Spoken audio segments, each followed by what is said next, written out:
lady in the middle there in the middle row.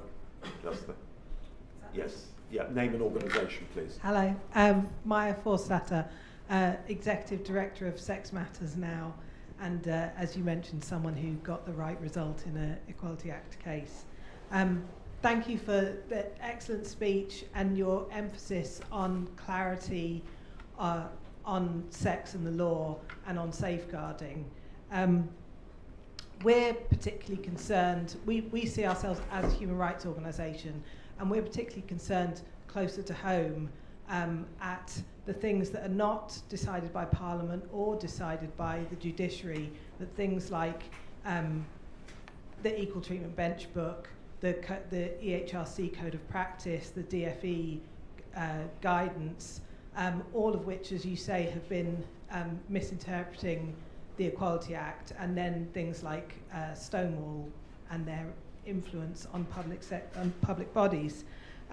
So we're really, really pleased to hear this direction that the guidance is going. And I wanted to ask you, for schools, the schools guidance, for school leadership who want to take a sensible approach, I think they will absolutely welcome this. But for school leaders and local councils that have already adopted gender identity ideology and have been promoting it and promoting those policies, will there be any enforcement of this new guidance after it comes out, particularly from Ofsted, to make sure that they get back in line with the law? Firstly, let me put on record again, my thanks for the work that you've done, and also for your resilience in fighting against this problem that we are seeing pervade our institutions and our organisations. Well,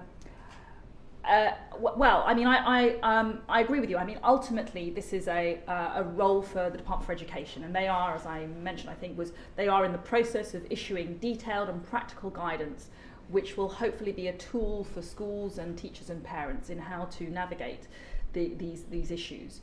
I'm setting out the legal breadth for them, which I hope will be of instant assistance to people on the front line in education.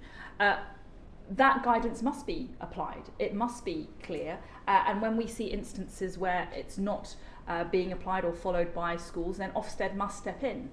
And if Ofsted isn't, then it will be for Parliament and government to ensure that Ofsted discharges its right duties of inspection and holding school leaders to account. So that is a role for inspection and accountability, which Ofsted possesses. And looking at Ofsted and how it's performed, I think generally it does perform very well in holding to account school leaders and teachers.